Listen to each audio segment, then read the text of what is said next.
Trish, go ahead and tell us your full name, if you will. Patricia Lynn Dwyer O'Donnell, and I go by Trish. And I have gone by Trish since I started college. Where were you born? I was born in Evanston, Illinois, and my parents moved here when I was 3 to start during the war. We moved to Sherman Oaks out in the valley, and I remember vividly very little about the war except the fact that I would look out down Ventura Boulevard and all of these war vehicles were driving by, and I was too young to understand. But I do remember walking down the street with one of my 3-year-old friends and found a dollar bill, and I tore it in half and gave her half of it because she was my friend. You asked for funny stuff. So. That seems to be the story of your life, sharing, giving. I enjoy it. Where did that all come from initially? I mean, and you fed that basically, so. Well, my mother was very philanthropic and my high school friends used to go and talk to her for hours just for counseling, and somebody that she probably told them exactly what their parents told them, but coming from somebody else, it was advantageous. Yeah, your mother was a big part of your life because, I mean, she seemed to be just a phenomenal woman with a smile that I've never seen. Tell us about your mother. My mother was born in a small town, very small town, about 300 people. There were 17 in her graduating class. And she went to the University of Illinois and ended up being student body vice president and was women's editor of the paper. And that's where she met my father, who was student body president and was the editor of the Daily Illini. So that's where the two of them met. And then when she graduated, she went to Chicago and went to work on the stock exchange. And this was in 1933. So amazing. She saw quite a bit of life. They both did. They raised a fabulous daughter. And any siblings? I have a deceased brother who was younger than I, and my baby brother was 9 years younger. Wow. Tell us more about life growing up in high school for you. You seem to be having leadership qualities from the get-go. I started running for office in 7th grade, and because I had terrible acne, and I had to do something to be popular. So I decided to start running for offices so that I would have friends and I would be something other than the wallflower. And I just didn't stop. And then by the time I got to high school, I ran for everything that was out there, and ended up didn't do quite as well in high school. I was women's whatever of the judicial court, but I never got a major office in high school. What were you thinking at that time? Like, what did you want to do? Did you want to go to college at that point? What was your aspirations during that period? Well, there was my parents graduating from college in the 30s. I was going to, it was never even anything discussed. It was a known entity, something we were all going to do, and you did what it took. Nothing like what you go through now with getting your children ready for college, but that was very definitely something that was going to happen. So then in high school, I met a young man he graduated from our high school, and then he went on to SC, and he's really the one that promoted me and gave me direction and where to go, because he was far more current in what you do to accomplish something. And he ended up running, was very involved in all the Nixon, the Reagan years, and always was behind the scenes promoting people and getting them up to be, press secretary or, whatever. And he's the one that really, my parents gave me the idea, but he implemented it. So that was... It was almost like a mentor at that point. Yes, and boyfriend. For 3 years. And then you went on to USC. This was at SC. he also promoted me at SC to get to the process there of what I should do to get to the top. And then your major? It was education, because in that era there was nursing or education, but I started out in business till I took my first college math class, and that changed my major dramatically, quite quickly, and that's when I went into teaching. And how did you meet your husband? When Sandy dumped me, I was okay. Now who am I going to date? Because I still had the acne problem, and so I started. Okay, this one's going to be tall. My next association is going to be tall, much taller. You had a vision. Yeah, exactly. So I kind of looked around, and there were two guys that I thought were really pretty nifty, and both of them were tall. So one of them, my husband, called on a Sunday and needed a date for Sunday night. And one of our sorority sisters said, "Trish, are you available?" And I said, "Sure," because as to how I'd already picked him out. So, and we were married 2.5 years after that. Wow. And then the journey began with him. Yes. Tremendous. Varied. Because he was raised on welfare, and he very lacked sophistication. I mean, but I loved his heart. I loved his ambition. I loved the goals. I mean, the fact that he was 6 years older than anybody else I was dating in college helped make up for the fact that he didn't have any background. But then we started dating, and I knew he had great potential, and I knew he was going to become something, and I knew he was the kind of man I want. If I didn't marry him, I was going to marry someone just like him. And then we became engaged and suddenly realized what his family really was. And my mother and dad came to me the night before we married and said it wasn't too late to back out if I chose to, because they were very concerned about the class difference. And I said, nope, he's different than his family. And we came back from our honeymoon, and I found out my mother was right. I did marry the family. But it lasted for over 50 plus years. Yes, 55 years. So 57. What would you say about if somebody was to tell you not to do something? You were pretty headstrong about your own gut feelings. Tell us about that, because you've always had that intuition, and you ran with it, and you did it well. Right. So can you tell us about that? I do have a lot of foresight. Where this came from, I have no idea. But I don't know. That was an era that was different than now, and dating was very different. And I just knew that he was somebody that was of great quality. And then when we got married and had no money, and I did the king-size sheets in the bathtub and hung them on the clothesline because I couldn't afford the dryer. And we didn't have a refrigerator for the first 3 months we were married, till we won one on television. And that was our first escape from poverty. And how did you... And all the time I know my mother's just saying, "Don't you saw it?" That's very profound, escape from poverty.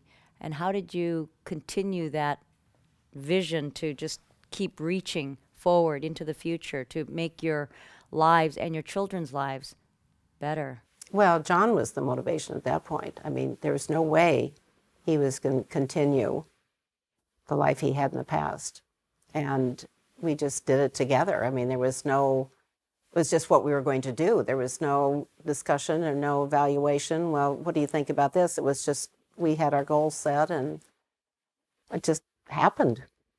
John, one of his fraternity brothers was Art Linkletter's son. And he was the one that got us on this Sunday night, first color Sunday night special that ever happened in that era. And they gave us a television for our participation. I said, we have a television that we bought for $10, but nonetheless it worked. And I said, could we have a refrigerator instead? And that's how we got our refrigerator. So, that's awesome. I love okay, the fact I wanted to go back to that one. Okay. Trish, I love the way that you actually asked for what you wanted, Well, when you're hungry and you're tired of living with an ice cube. Yeah, and that's much of life. You asked. You took that profound saying, ask and you shall receive. And you did that a lot. Were you working also while you had the I children? taught the first 2 years we were married, and John went from nothing to, he escalated quite rapidly In business. in business. And in Coldwell Banker, you are total commission. And he started out driving the sign truck I think he was making $300 a month, and I was teaching, making $500 a month. And with no time at all, he was the top 6 years, he was the top salesman in Coldwell Banker. So he was focused. He was a great salesman. Exactly. That's awesome. So you raised your 3 children, 2 sons, 1 daughter. Right. Tell us about those years. Well, he was gone. John was gone most of the time, so I wouldn't say a single mom, because he started building warehouses here, and they would be empty, and so he needed to bring in some income, so he kept going further north. And because you can't build empty warehouses to compete with your own empty warehouses, so he went from Southern California to the Bay Area to Seattle. And when he was in Seattle, he became friends with John Hopkins, who lived in Alaska. So that's where he first had their major hits. And that was why, and what launched us. What was the major hit? Just building empty warehouses, and he finally started selling them or leasing them. And by the time they got to Alaska, it was just before the pipeline was signed. And Nixon, thank you, God, decided to sign the agreement to put in the pipeline, at which point John, all of the buildings, industrial buildings that he had built to replace the Quonset huts that they had in Anchorage, all of the big companies, they needed something more than a Quonset hut. So What'd you love best about your children? Or when John came home on the weekends, it was really challenging, because the children are all so wonderfully unique and had such different lives, and all 3 very, very strong personalities. Leslie, let me touch on each one of them briefly. Leslie was the oldest, and absolutely a delight. She did. I did Girl Scouts with her. I did cotillion with her. I did National Charity League with her. And so we had all those wonderful mother-daughter experiences. And she was always one great one for taking care of the boys and being sure that everything went along. And she was just an absolute joy, and still is. And then David comes along. Well, David was a little hyperactive, not excessively, but he was always the challenge, because he was always pushing the envelope just to test to see how much what he was going to get rid of. In fact, both boys will remind me about the yellow stick, because as to how there wasn't father to discipline, and it was okay to swat your kids in that era, that I had a Hot Wheel stick that was, orange stick was this long, and boy did it snap, and it snapped. And so they will tell you about the orange stick. But David was, one day I got a phone call from his CCD teacher, and she said, Trish, she says, I don't know what I'm going to do with him. Can't you do something? I said, well, he goes to Cardinal Hall, and there's so much discipline there. And he gets home, and the last thing he wants to go is to sit and sit still in a religious class. She said, yes, but I found him in the trash can today. And he had just gotten up in the middle of class and went and sat in the trash can. I thought, okay. I said, well, you're his teacher. You take care of him when he's there, and I'll take care of him when he's home. I've got a handful. But he's ended up being a very successful real estate person, and loves his family dearly, and has been a wonderful son. And then Doug, who was the baby and the easiest one, which is, you've gotten all your training on the older 2 children. But he was just always a jewel, and Leslie loved to take care of him, mother him, and he and John had a very close relationship because they shared an office and they shared so much and golf and life at Big Canyon and that kind of thing. And then he married this Angela, he married, his second marriage was to Angela, and she's just brought so much love and joy to the family, as has Dana. And our two daughter-in-laws, John was, I think, as much in love with the two daughter-in-laws as he was with his children. And I think I can honestly agree with him. And we've been so, so blessed, and all the way around. I mean, no one's perfect, no life is perfect, no family is perfect, but we feel very, very fortunate for the end product.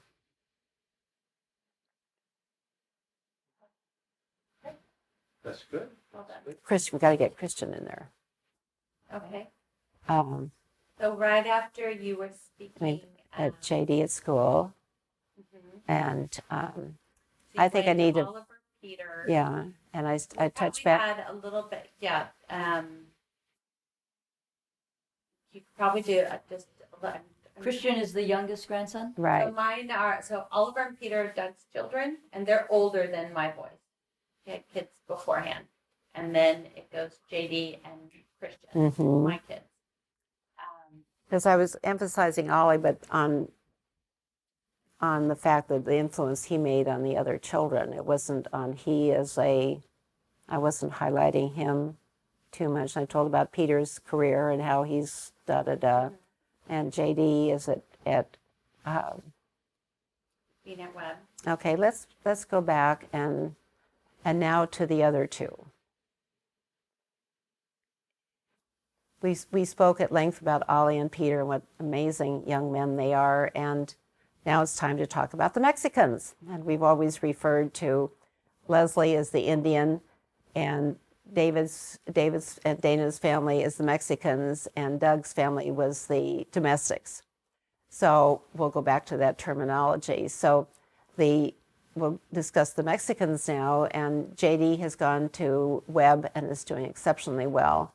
He is a leader of leaders. In fact, he has a position, as we would have called him in our area, the RA, and he is just thriving in that position. And I said, well, we were talking about resumes one time. I said, well, how would you do if you'd been student body president versus an RA? He says the RA at Webb is far more important. And I thought, good for you, because he is now working with people. And I mean, having to tell his peer group to clean up their room and to shape up their act and get to class and et cetera. So he was kind of like, he's like a mentor to them. And he's just a delightful super athlete, super musician, super human being. And then his brother, Christian. Christian is the youngest and just a ball of fire and filled with so much love and giving. And he's just a joy. I mean, they all are, I mean, everyone, I cannot get over how close they are when their age group is so diversified. And Christian I'll get together with him. And I remember one day we were for some reason in Beverly Hills, and he was like maybe 12 at the time. And we went and had a 2-hour breakfast just chatting. I mean, he's just filled with so much curiosity and love. And he, in fact, with the anniversary of John's demise, we have a mass said for him. And Christian came in this last one with a rose for me. I mean, just, anyway, they're all, if I had to pick a favorite, I couldn't do it. No matter if I sat and made pros and cons lists, they're just all, they shine in their own way, and as do my children. I mean, and their spouses. It's just amazing, absolutely amazing. So it's been good. I remember early on during our talk, you gave quite a bit of hesitation from your family that you were marrying into this new family, that, you know, it's not too late to back out. Mm-hmm. Was there a time that they gave you validation that, you know, girl, you did good? Probably not. Probably not. Not because of omission, which goes first, commission or omission. I think there was a bit of jealousy with my father that John was so successful. Maybe we shouldn't put that one in. Yeah, I'm just curious about that. Okay. Are you filming? Well, yeah. But this Yeah. is Okay. not Okay. gonna be Um, I think that there was never an oral, but my parents were from that silent generation, and you didn't discuss feelings. We never discussed religion. Money. But I had, never, money or anything of show-offism. I mean, it was just be humble, my father really influenced me, and I'm really realizing what an influence that was, that he said, don't wear your religion on your sleeve. And so I think I sat in the back seat of the Catholic Church until about 10 years ago because I didn't want people to see that I don't know, it was just, that's a long, long story, but it was just a different era. I mean, always felt very loved and very cherished, but it was just kind of normal. It's what everyone did. It was, talk about the greatest generation. I'm just very thankful that I grew up in a simple lifestyle, which everyone did. And when television came in, it was a huge deal. And then when I was on the Art Linkler show, John and I were on the Art Linkler show, that was just, they didn't have color TV shows. They have an hour special on Sunday, and we were 2 of 6 people being interviewed for a whole hour, and then get a television we didn't need, but we rectified that. Yes, indeed. Mm-hmm. So it's really too bad. Are we through now? Yeah. It's really too bad. That generation was just so, we had a remarkable, in our neighborhood, we had Billy Newcomer, and I had that on my notes to bring it up, and it didn't come in. Billy Newcomer ran the gang. We lived on a street that came down from the hillside, and there were houses on each side, and there wasn't much above them. And whatever Billy told us to do, we did. And the worst thing we ever did was play Ding Dong Ditch. Talk about innocence. There was no alcohol, there was no anything. Yeah, and your word was your bond. You Exactly. did things with a shake, a handshake. Yeah, well, you didn't even think of that as being a gesture. It's just the way it was. When you were in the list, you were asking what was the highlight of your grammar school years. Well, I remember we had whoever was selected for bell monitor, because you had to get up from class without disturbing the class, go down to the office and push a switch that said it was time for recess. And you kept that job until you screwed up. Talk about forget student by president. I was the bell monitor. It just was such an innocent. But I remember my grandparents saying, "Oh, I feel so sorry for all of you living in all this hullabaloo, and it's just so tumultuous and everything else." When we lived, it was just so nice and simple, and here I am. Tell us about high school years with the kids.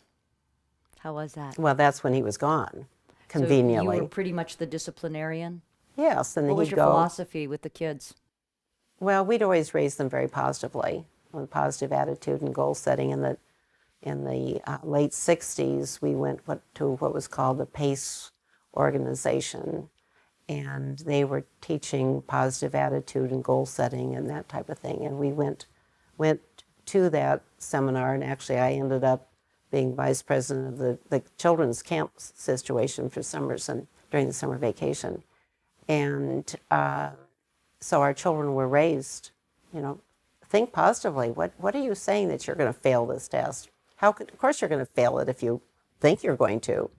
And so we did a lot of that. So when I was raising the children alone, that was my crutch. But he would go about 3 weeks a month. He would go Sunday night. He would fly to Alaska and then come back on Friday night. So he was home for the weekends. And of course, that was a big wear and tear on him. But he'd come home and say, "Well, I don't see what's wrong with the children. They're just perfectly fine." I said, "Thanks a lot." I remind them that I raised them. Well, they're all totally different. My daughter lived in India for 12 years in an ashram and learned to be a healer, which has taken her down a different path.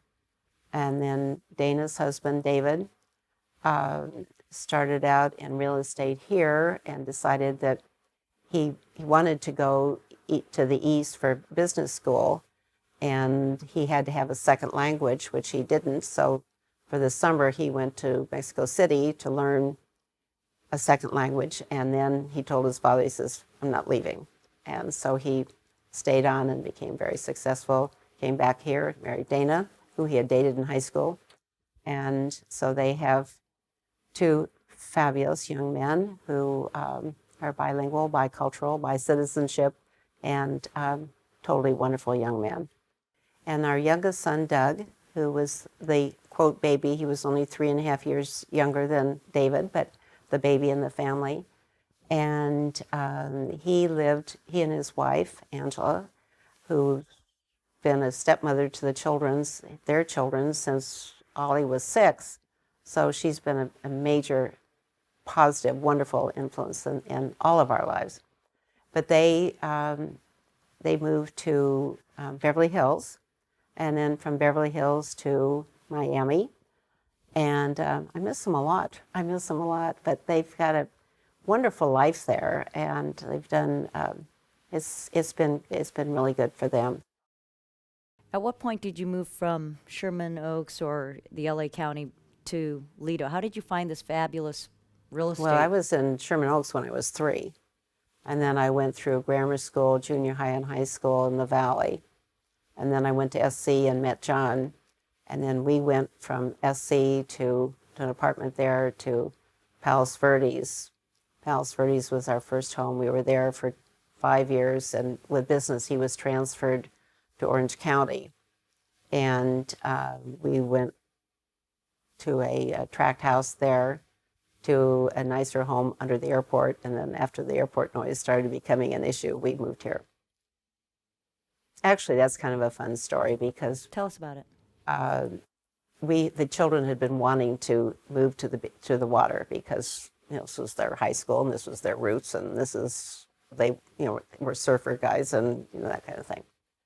So John came home one Friday night and said, I think we can afford to move to the beach now. Well, within, that was probably 6 o'clock at night, and 9 o'clock the next morning, I called a broker, and we went to look at a home down on the peninsula. And then it took us 45 minutes to come look at this house. And this house was a 50s beach house where the master closet was about like so, and the master bathroom was turn around and do whatever you need to do, and it was that size. So we tore it down, and 18 months later moved into this house. So it was a record having to go through Coastal Commission, but we got it done. And the kids have enjoyed life here. Mm-hmm. Very much so. What's your favorite part about living right on the water? Vitality and activity, but you don't have to be a part of it. You can observe it and enjoy it, but be in a peaceful environment. And I love the holidays. I love the boat parade is fabulous. And I mean, to get up in the morning and see this, I mean, it's just such a happy, I will never leave here. In fact, we built the house with the intent of always living here. We all, even as I said, we moved in 81, and we have, all the hallways are large enough for wheelchairs, and Elevator. the elevator came in later. We had a wine cellar, but that wine cellar we knew would be replaced by the bottom of the elevator. So I was Always thinking ahead. yep, not in the past. Always future forward. Exactly. That's what you continually share with your grandchildren now. Is that correct? Or what do you tell your grandchildren? Mm-hmm. Any continual messages? I mean, they've seen you as an example. Well, of course. thank you. They have a lot of fond memories of their grandfather, and John had so many fabulous cliches that he said, "Oh, I never say cliches." Well, he was the master of them all, and I will hear them just pop up and say something that you could almost visualize it coming out of John's mouth, like, "Don't worry about something till you know what to worry about." I mean, I use that all the time. It's not always successful, but it's a real good crutch, and they use that. And and I remember at one point, Ollie, the eldest, was used to go play golf with John every single morning, every Saturday morning, all summer long, and picked up a lot of his cliches. So now he's carrying that on as the older cousin, and sharing all that and the memories that they have is really pretty wonderful. Seems like Oliver's quite a character. I wouldn't call him a character. He's a fine human being. I mean, they all are. I mean, they're just, everyone brags about their grandchildren. I said, but you don't know what good grandchildren are. They're fabulous. And that was one of the things that Ollie imparted to the boys, is that John said to him one Saturday, he says, Ollie, you've been given everything in this world. I mean, you have absolutely every gift that you could ever ask for. Don't screw up. And so they can all recite that, just as if John were here to say it right now. So, How old is Ollie now? he just turned 25 yesterday. Awesome. I love it when Oliver said, "What's up, Trish?" So that's why he's got quite a pep. Yeah. Well, they started calling me Trish because we couldn't.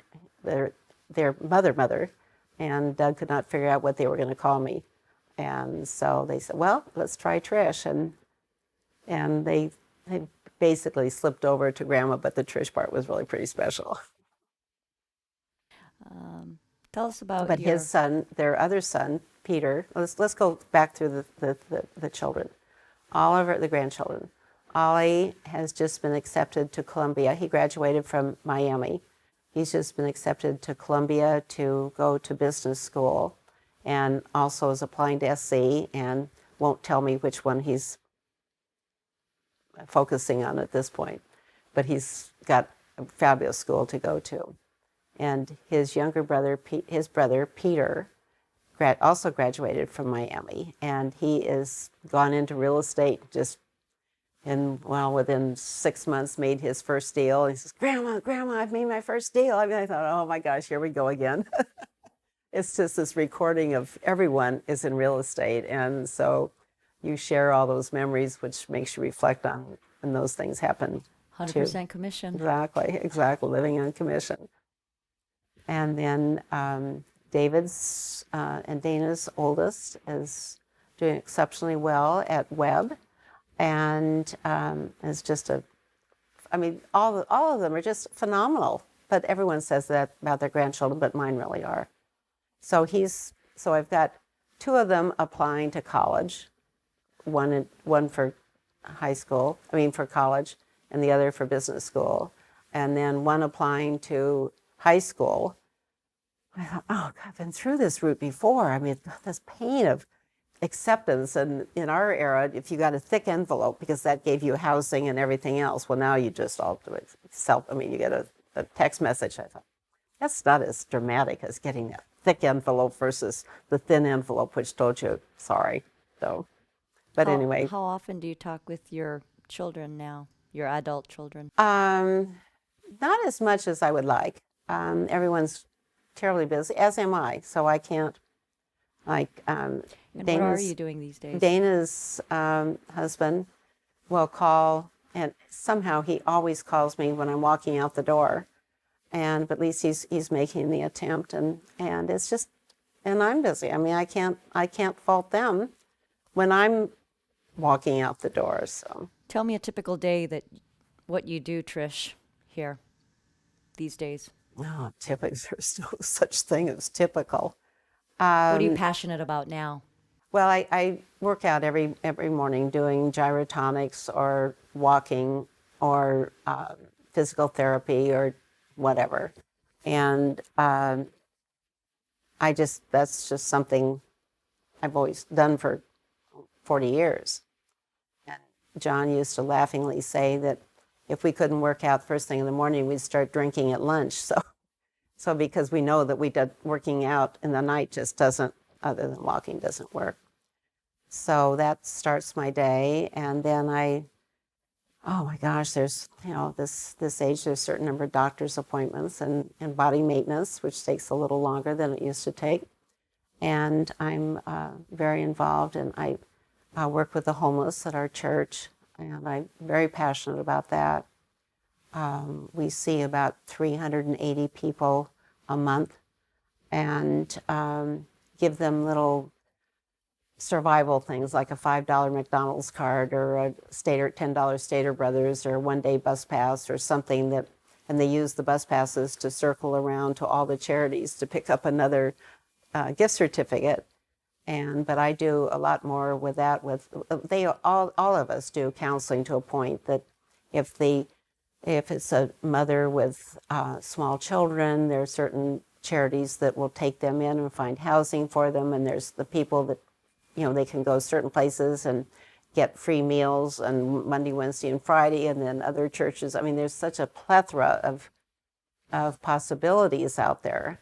And so that's basically, we're a Band-Aid situation, but I've taken it further, and I do counseling and hand-holding and work with people who really want just somebody to talk to more than a $10 gift certificate. And I'm just passionate about that. I've had a variety of unbelievable variety of people that I've worked with, and almost all of them I've helped plan Mexican weddings. I talked to a guy wanted to commit suicide, and I talked to people that wanted to get home to Seattle to be with a baby mom. I had to learn baby mom or mama baby, which that whole situation turned out very poorly. But it's been very fulfilling for me. People say, you give out your card, your phone number? Of course. Well, how am I going to talk to them if they don't have my phone number? And I can always change that number. But it's awesome. And then I'm on the church council, and I find that very rewarding. And I'm a greeter, and I do, that's basically, that's one of the reasons I wanted to come back from the desert, so I could have all my eggs in one basket, or another cliche. Because when you're living, as we were saying previously, if you're living one place 3 months, and which weekend are you here, which weekend are that you're there, and you don't really belong any place. No continuity. So, exactly. So now I don't have to get on that freeway 3 times a week. So that's amazing. So you have connected these families and just help them and try to right. get them on their feet back again. Mm-hmm. And you never know what you're going to. I had I was going to work in Helping Hands one day, and I was stopped at the intersection and got hit from behind by a woman, just touched me like this, and I pulled over, and she got out of the car, and she just started sobbing. So I held her for 35 minutes trying to calm her down. I kept saying, I don't even need your name or phone number. But something in her life had been triggered. So I held her, and I got to church and started my Helping Hands time. And this woman came in. She'd just been in a major car accident. I said, what is this? This day has a plague around it of some sort. And I held her for 45 minutes because hers was, she had no money, so she's living hand to mouth. So trying to get her whatever part of her car was that needed to be fixed, and she didn't have money for doing that. And I really literally held her for 45 minutes. Very compassionate, Trish. Oh, I love it. I love it. I found this neatest thing person. That I took her because I was trying to calm her down, and I didn't. And we, in our church, we have Stations of the Cross that used to be up high, and you couldn't touch them. But when we redid our church, we put them down to eye level, and they're hand-carved wood, so you can touch them. So I took her in, and I put her hand on Jesus's hand, and then my hand on top of that, and that's the way I finally calmed her down. Tell us about your faith, because that's a critical part of who you are. Mm-hmm. What church do you go to nearby? Our Lady Queen of Angels. Oh, right here. Right. In Jamboree. But I was Catholic. I was raised Protestant Catholic, and didn't know what I was. I didn't know. Pick your religion, and so I was raised that way, and I was days away from becoming signing up to be a high Episcopalian. And then I met John, and that took care of that, because he was cradle Catholic, hellfire and damnation Catholic era, and there was no way he was going to look at the Episcopalian Church. So that's what started me in life. Living your life. Okay, stop. God, my nose is itching as much as. You could go from speaking of the philanthropy she's talking about now. Where did that all begin? Because she had some real, just major philanthropic contributions while the kids were younger. Between Junior League and Assistance League, and did far more than she's doing now. At the same time, she was raising kids in I was just thinking that was John's travel days. That was probably almost all of their high school. About 6 years. You're not living so different than I am, right? He was a weekend dad. All of a sudden, I'm listening to this going, That's my life. people shouldn't be shocked. Very good point. But that was, you had all that going on at the same time that you were doing major contributions. So I was just thinking that would be. So let's talk about that. Yeah. Because that was Right. a large part of who you were and Well, are I started. still. Okay, are you ready? Yeah, go ahead, Okay, Trish. I started. Let's go back to high school, and then I started. Sandy programmed me to what I was going to do because he knew that I was going to be student body vice president. So he told me all the offices to run for, everything else. So I ended up being student body vice president, which was, there was not such a thing as a woman's president at that time. So that was quite a maturing situation because I was out in the community and doing a lot of things, meeting and greeting alumni and everything else. So that was a very wise thing for me to have done. And then I got married 2 weeks after I graduated from college, because that's what you did, and started teaching. And my first volunteer work I did when we were living in Palos Verdes was to create a precinct, a voting precinct, when Goldwater was running for president. And we were living in a tract that had, most people didn't even have their landscaping in, and the Republican Party said, well, make a precinct out of it. So I took my pregnant belly and stood up at the county office trying to get the street where the streets were and where the all the dividing lines were, and I had it all worked out, all my precinct workers. And then the Republican Party said, well, we do it we do it in the middle of the street, not behind the streets, is the way you divide these into precincts. So I had to start all over again. So that was there. And then when we moved here, I knew I had to do something. It's just always been such a part of my life. You love the face-to-face interaction. Oh, Trish. yeah, one-on-one. And so I joined the Assistance League because they had a lot of really meaningful projects. We had a daycare, we had a dental clinic, we had a thrift shop, we had it was very, very, very philanthropically oriented. And I became president of the junior auxiliary, which you were a junior until you were 32, and then you either went and did something else or you went to chapter. Well, when I feel like I'm bragging. This is really hard to do, but it's really interesting, I think, that as for people to realize there are so many opportunities for women out there that you don't have to sit and just because a paycheck does not give you value. But anyway, so then they asked me to go on the chapter board, and I was the first woman to have done that. And then they decided at that point that they really wanted to start some people decided they wanted to start a daycare center. Well, most of the women were just appalled that we would do something that would take the mothers away from their children. And so one of the much older women and I started driving around trying to figure out where we should start this daycare center. Had to be near a bus because of all the requirements. So within probably a year, we had 100 kids in the program. So it was very successful. But one of the funny things was in building that daycare center. This was in the early 70s. The book from the state was that thick of the requirements. To the number of what kind of meals, when you fed them, what size the bathrooms were, and how many bathrooms you had to have for. It was very detailed. So that was really outside the box. And then we needed to do something new to get a new project after that was launched. And I had been to a conference in Milwaukee, and they had a tour Milwaukee, and it was designed for the spouses, because the men, they were the ones that went to the business meetings, and what are they going to do with the spouses? So I thought, this is really nifty. So we came back and we started Tour Newport, and it was a opportunity for the spouses to have something to do that was fun, interesting, educational, and broadening.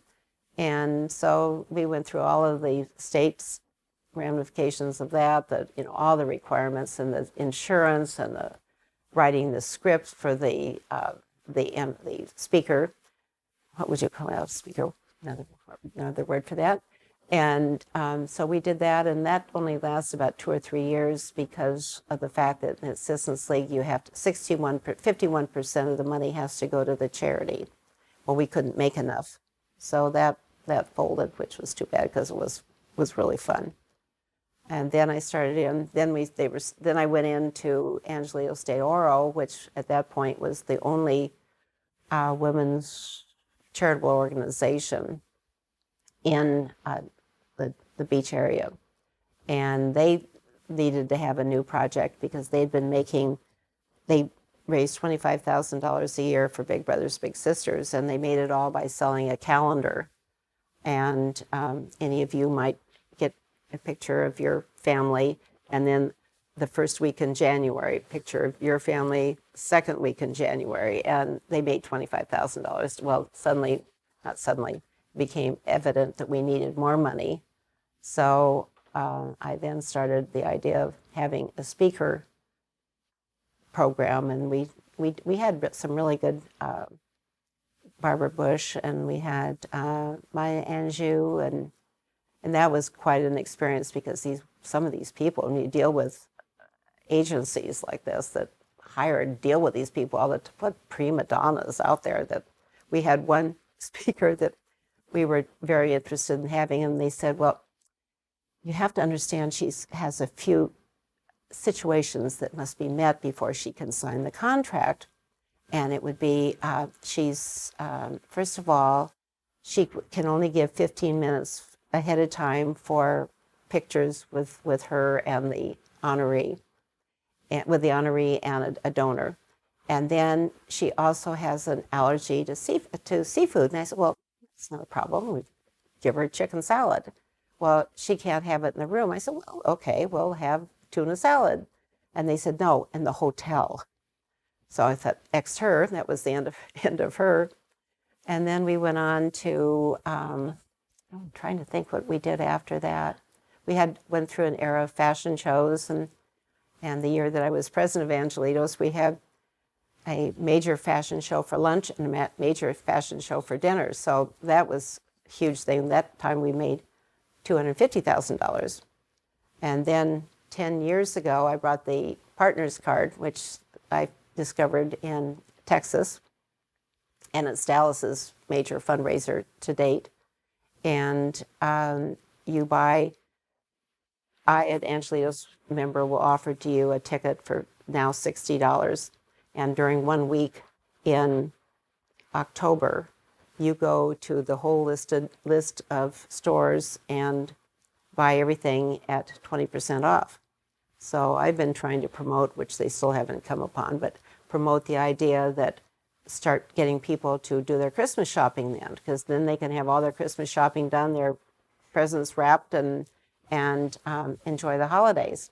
I still haven't convinced them to do that, but now that's making about $250,000. And so it's been fun. It's really been a fun ride, and I'm so grateful that I had the opportunity to do these things. And I just kind of did them. I think John went to his grave not knowing what the difference between Angelitos and Assistance League was, but I knew.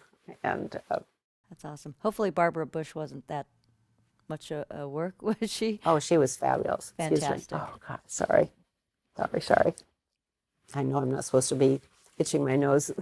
What in the world is going on? So, Barbara Bush was charming. How much longer do we need? Just tell us about this last segment with Barbara Bush. How was Barbara Bush when you were working with her? Oh, she is absolutely charming. She is everything that Penny. We can't make any noise right now. You can just leave it. We'll put it together. It's okay. It's okay. Let's back up on that. No. I'm trying to, because there's a story about I started doing the seating for organizations. There'd be an event for 650 people, and I did the seating, and I came up with this fabulous formula. Actually, are we back on, Paul? Yes. Okay. I came up with this fabulous formula of, I would take the counter in the kitchen and put cards down, 1, 2, 3, 4, 5, and then I could put in the names of the people seated at that table. Well, anyway, it took no time at all in compare. Well, you wanted to tell us about this one particular event. Yeah, tell us about it, Trish. I had this whole thing all worked out, and I was very excited, and I had it all worked out so that the elderly who were or the handicapped who were on walkers would be close to the bathrooms, and all of this all taken care of. And I got there the morning of the event, 650 people, and the hotel had flipped the seating chart, so all of the people on their clank, clank, clank walkers had to walk through the whole ballroom in order to get to their tables. So it was just best laid plans. So it was a funny episode.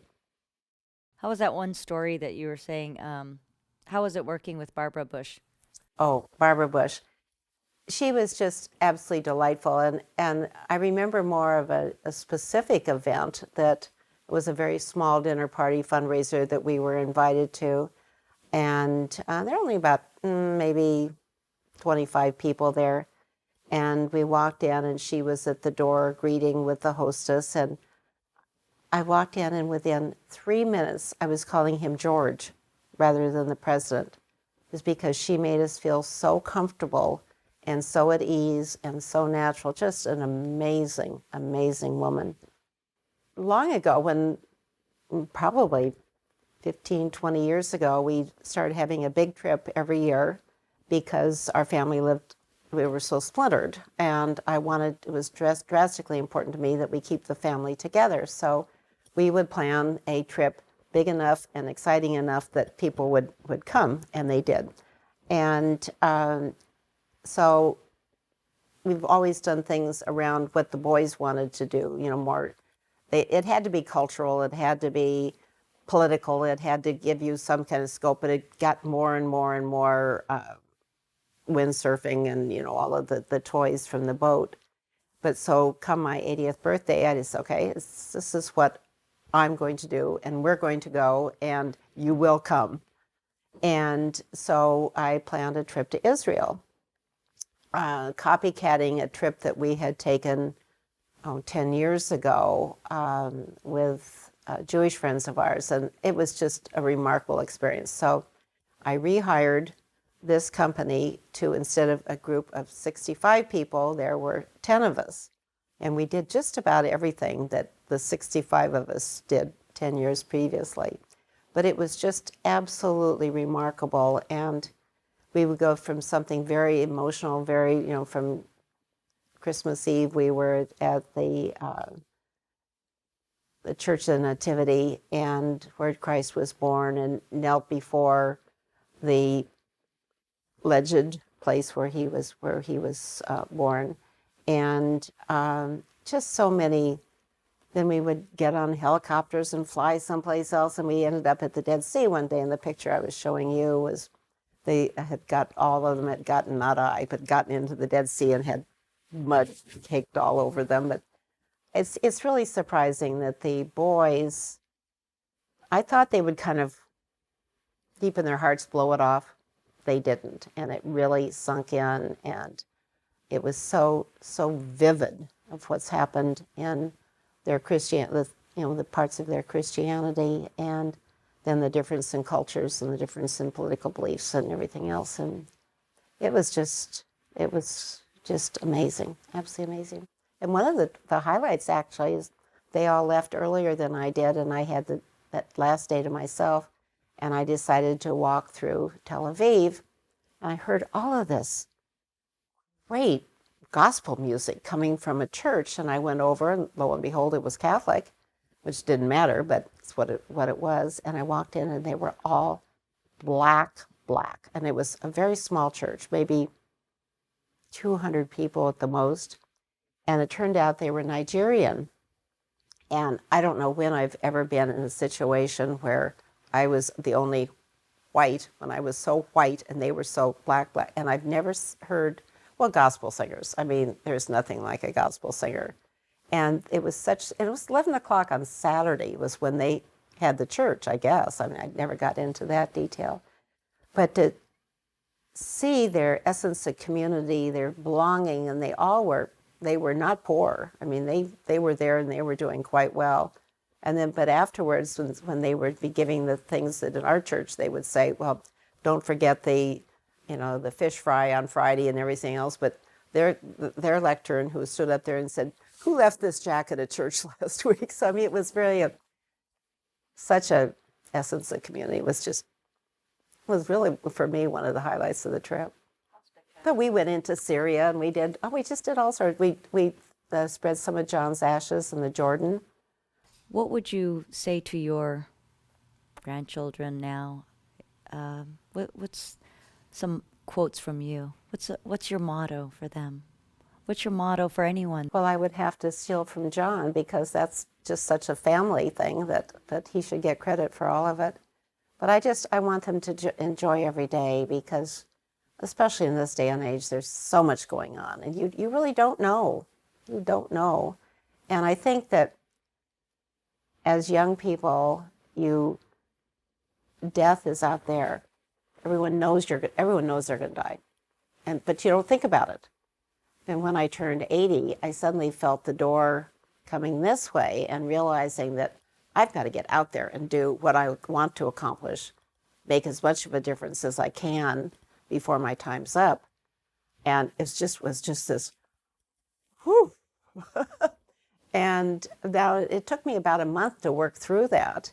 And now I'm kind of back into a more relaxed style about it. But it was really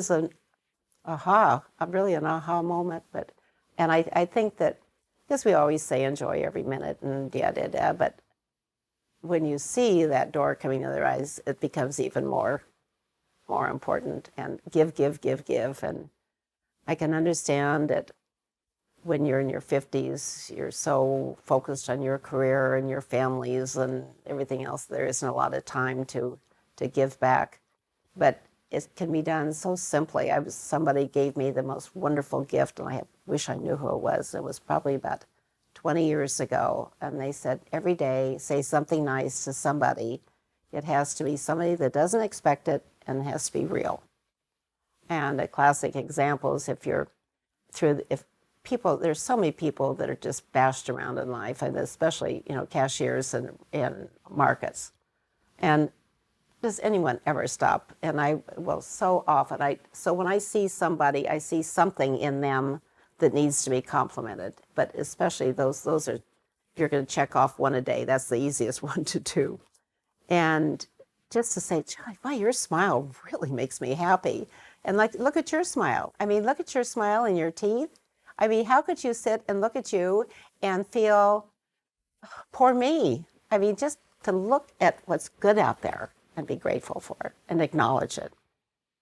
My godson, who I dearly love, he's having his wedding reception this weekend in Pasadena, so I get to go out and be a part of that and share his joy.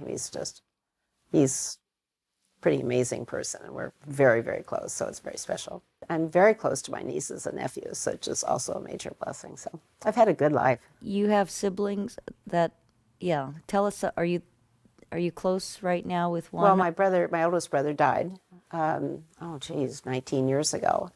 And I've remained very close with, his daughter and I speak at least once or twice a week. And she's amazing. And there's amazing and there's amazing. She's a phenomenal woman. And I've just reunited with her brother and now have a close relationship with him. And then my surviving brother, his two children, I'm just really close with all four of them. His two children live in the Bay Area, so I go up there at least once a year and have a wonderful, wonderful time. And so keep close. I've been able to, it's one of the things when John passed away, I have time to reach out a little further. And it's just, I love them all. I was always very concerned about the fact that children were being raised without a father. Of course, he would say the opposite. He was there all the time, which, difference of opinion. But I tried to make life fun for them. And through all of this, we were doing construction on our house at one point. And so instead of, of course, the kitchen was being done. And I remember we used to go to Del Taco and get tacos for 50 cents a piece and come back, and we had a picnic. So I would take a blanket or put something on the floor, and we'd sit there and have our tacos and have a picnic. Or we would barbecue outside, and something that was festive and to make it fun while Dad was gone rather than, But, they all, John did everything he could to always be at every sporting events possible. And with the boys, that was a lot. And they just were very appreciative, I think, after they grew up, and realized that not everybody's parents were there, although it tended to be the response. But the boys were fortunately very good, and we didn't have to sit through games that were very boring. And both boys became All-American this and All-American that, and first string this and first string that, and thoroughly enjoyed their water polo years. And David was volleyball before that, and then the Christian we were just talking the other night about this fun thing about him when he was trying out for junior guards, and he had to swim one length of pool and then back, and this guy's saying, okay, is anybody else left? And he'd come especially from Mexico City to have this tryout because junior guards was such a big deal. So this guy sees this little kid walking up, and he says, okay, in the water, O'Donnell. So he went and came back, and the coach says, now what are you going to do with the rest of your time? He had swum so quickly that there was still time on his watch for to record his score. So all these years, all these wonderful fun times of sitting in the stands, and so many of our friends were parents of the kids' friends. And that's who you spent the most time with, because you were sitting in the stands watching the kids play their, I don't know if I dare tell you this story. Okay, I'm going to use bad language. Because John's mother was quite vocal, and with her second grade education, and she used to stand up at the stands and just say to the referee, she said, don't you realize that guy's under the water and he's kicking my grandson, just where he shouldn't be kicking his. Both boys were totally enamored with their water polo coach. Their water polo coach was probably the meanest son of a gun that ever faced he was just abusive. But the boys loved him. They all loved him. And one point after David had graduated, and someone came to me and they said, oh, you're Trish O'Donnell. She said, I thought your son's name was God damn it, because the coach would always say G.D. O'Donnell. She said, I didn't know what his first name was. So this was an example of what happened in that era. So it was just so many fond memories. It was a wonderful life.